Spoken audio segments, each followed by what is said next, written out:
What is up, all of you beautiful YouTube family? Welcome back to the Bad LSX Garage YouTube channel. What you're seeing is 100% real. She is officially not my car anymore. This 2008, this unicorn Corvette is no longer mine. Now, I know a lot of you right now are probably freaking out wanting to know why, and you deserve that explanation. So let's get to it.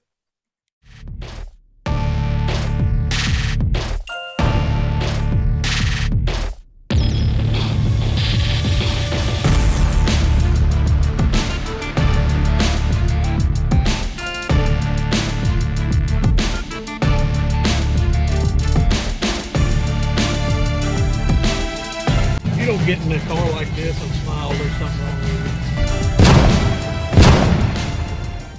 Almost 8 years ago, I bought my dream car, 2008 Chevrolet Corvette. Now, I know everybody makes fun of Corvette owners. They all say the same thing. It's one of a kind. It's this, that, and the other. But I can truly say this is a unicorn. It's not something that you truly see every day. When I seen this car almost 8 years ago, I fell in love to the point that, honestly, I almost got divorced over this car. My wife almost divorced me because she said that we shouldn't be buying this car, and I bought it anyway. But it turned out good. We had a great time. We got out and experienced some things together. She loved with the top down. She even loved it even more when we go out to the cruises and just enjoy things with the top off and it hitting that lick, you know. She loved it. But as time went on, it got to where it wasn't a daily driver anymore. It got to where it was a weekend car. You know, you can afford other cars and you just don't want to put the miles on the good car. Then it became more of a every other weekend car. And the next thing you know, it's 7 years later, you've drove it 30 minutes in a year and a half, and you're realizing that you're that guy. You're realizing that you're the guy that you said that you would not be. The guy who's leaving it set in a garage somewhere where nobody can see it, nobody can enjoy it, and I've got it, but I'm not going to do anything with it type of guy. Now, the guy that I bought the car from 8 years ago, he was starting a family. He's a fairly young dude. We became friends along the way after I bought the car. He's always told me, hey, if you sell that car, I want first shot at it. Well, I'm just here to tell you guys, when I went on vacation, something happened to me. Some things went on and some things happened that set a fire in. They got music going on, so I don't know how much you're going to be able to hear. But as you can tell, I'm probably getting ready to do something that I probably should not do. And what that is, well, guess I just got to show you.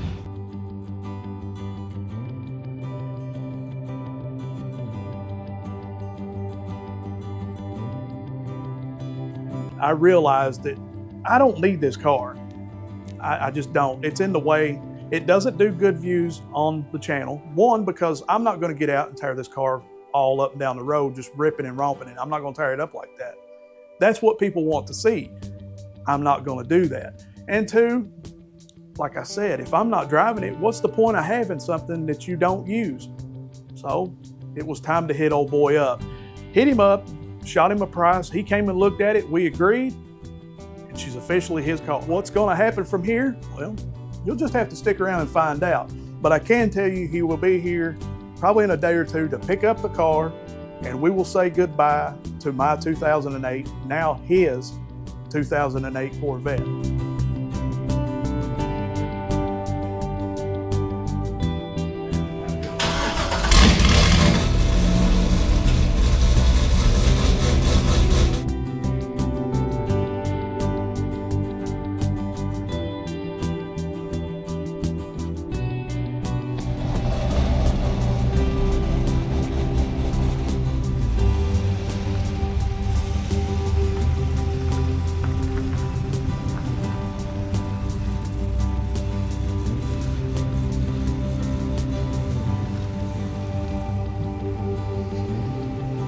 It's officially it.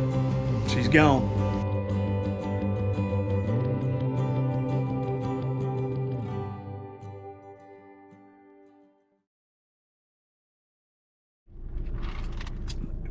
Absolutely love McDonald's Coca-Cola. But if you've been keeping up with this video, you know that I just recently sold my Corvette.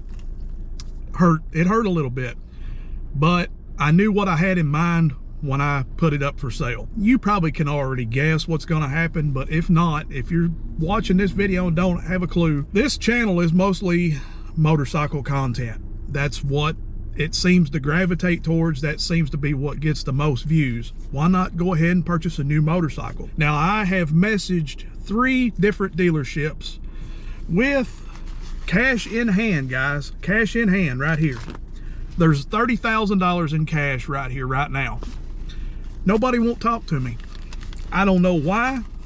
I don't know what's up, but I used to think cash was king. Messaged my local Harley dealer and was kind of rude to him, to be honest, because of the simple fact that after you get jerked around so much, well, you tend to get a sour taste in your mouth, and I've got that sour taste. They say within 15 minutes after finding what I want that they can pretty much do the price that I'm wanting. Now, we all know that MSRP is what, $24,900? I've offered them $27,000 cash. That's for tax, title, out the door, done. I don't want no other bullcrap fees. I don't want your shipping fees. I don't want none of that. So we're gonna see what happens.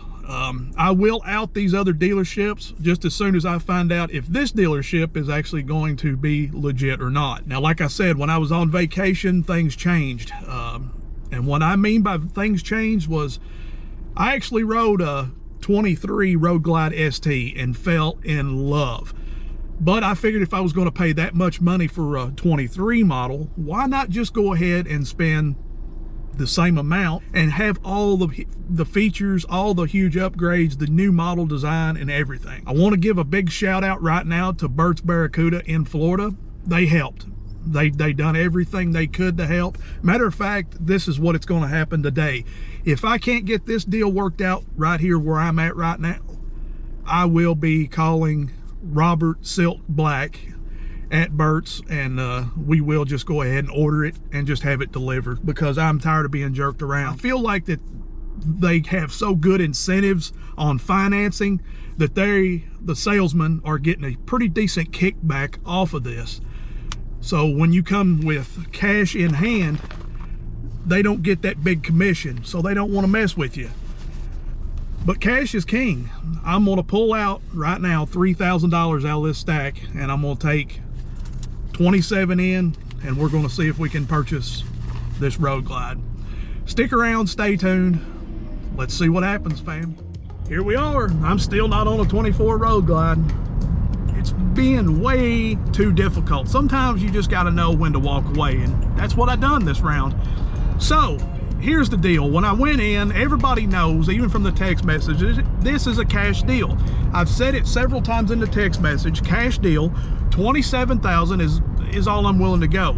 Well, come in, we can do it in 15 minutes. Yeah, okay, I know your tactics. You want to get me in there. You want me to be excited and work me, and look, I don't have to buy this. I'm just doing it because I want something new. I want a new bike.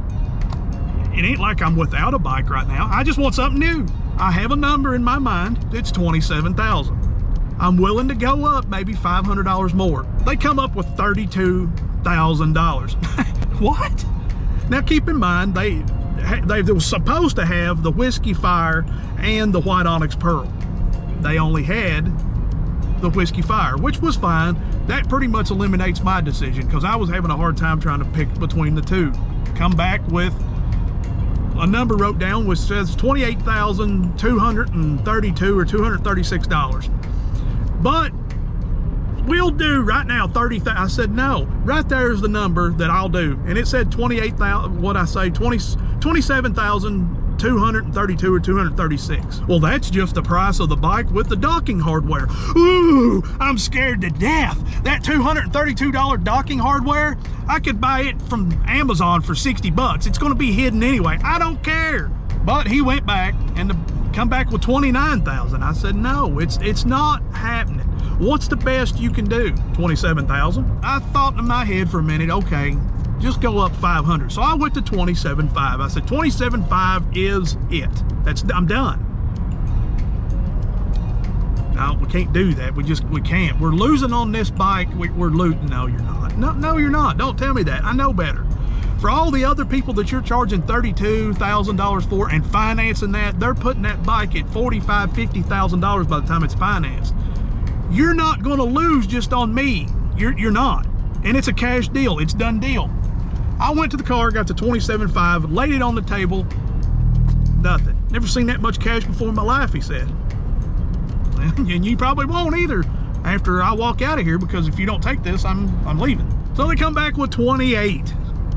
I'm not budging, guys. I'm sorry. So we neither one budged, and here I am. I'm driving home without a bike, and that's fine. I'm perfectly okay with that. $500, what's $500 between friends? Well, $500 is could be that subscription to that, what is it, that infotainment center that's on that bike. That's $389. That could pay for that, or it could pay for the tuner that I'm going to put on that bike later, or it could pay possibly for the exhaust later on, or more business from your dealership. But well, you let $500 stand between us, so I walked away, and that's where we're at right now. I hate the whole dickering process. I hate the whole aggravation of it, but here we are. Now I'm going to stew on it for a minute, and I'm going to let them stew on it for a minute. They say, oh, this is a one-time deal, it's today only. Well, that kind of irked me wrong. That pissed me off a little bit. So let them stew on it. They just let a sale walk out the door. Cash money sale at that. So we'll see what happens, fam. I love you. Stick around, stay tuned. And as of right now, I'm not going to out this particular dealership because, well, I mean, in all honesty, they are trying to work with me. They did try to work with me, and, you know, we'll just see what happens. We'll leave it at that for right now. You see that, guys? If you want that bike today, turn around and come back at 27.5. Told you they'd see things my way. It's official. I'm the proud owner of a 2011 Street Glide. Just playing. The 2024 Road Glide is here in the garage. She is finally home and safe. It has been an absolute pleasure to deal with Wildcat Harley-Davidson in London, Kentucky. I do know that I pretty much got the deal of a lifetime. I got to give a huge shout out to Devin, Jason, and Mark for putting this deal together. Now, from my understanding, after the paperwork was signed and everything was done, all three of them told me the same story at different times, so I pretty much think it's legit. They said that they called the owner of Wildcat Harley-Davidson, and he said, if this man has cash, you put together this deal and make it happen now. Do not let him get away. So whoever you are, sir, the owner of Wildcat Harley-Davidson, I appreciate that you still realize that cash is king. You just made this guy super happy, and you do have a customer for a lifetime. Again, if you need a motorcycle at all and you're in Kentucky, go to Wildcat Harley-Davidson, talk to Devin, Jason, or Mark. Tell them that Bad LSX Garage or Chris sent you, and they will hook you up. Now, you may not get the deal of a lifetime like I got, but they will help you out, and they will do everything possible to make sure that that deal can happen. As I've told you before, that I would put this particular dealership that I've been talking about on blast. So now it's that time. And I hate to do this, but sometimes things just have to happen. This is not the second, this is the second or third time that this dealership has actually left a bad taste in my mouth. I shouldn't have went back this past time, but I believe in people change. So that's why I did go back. We'll talk about this dealership, and then I'll give you the name. This particular dealership I went to, I don't know, 5 or 6 years ago when I was looking for this 2011 Street Glide. I knew that I did not want, at the time, I did not want anything Rushmore style. I wanted pre-Rushmore, I wanted twin cams. I was waiting for, just like many of you, a big change, a huge change.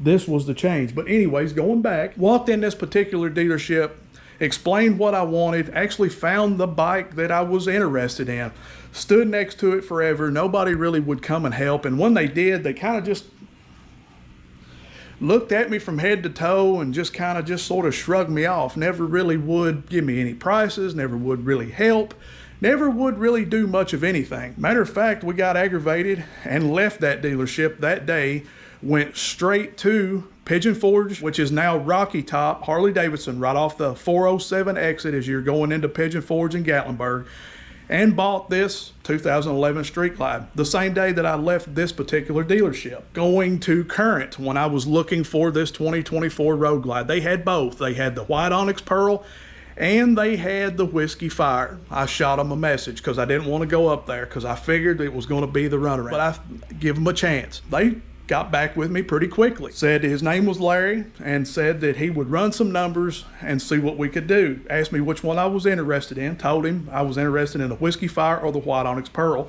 Said they had both on stock and see what he could do. It's been a week and a half, almost 2 weeks now, and nothing. I've not heard anything. It's been crickets. It's been silence.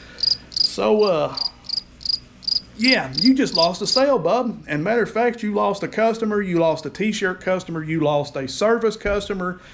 You lost everything with me because I will not, you're literally 20 minutes away from my house and I refuse to go there now. I will drive the bike 50 miles the opposite direction to get it serviced or to buy my t-shirts or whatever else that I may need. Who is this particular dealership that I'm talking about? Man of War Harley-Davidson in Lexington, Kentucky.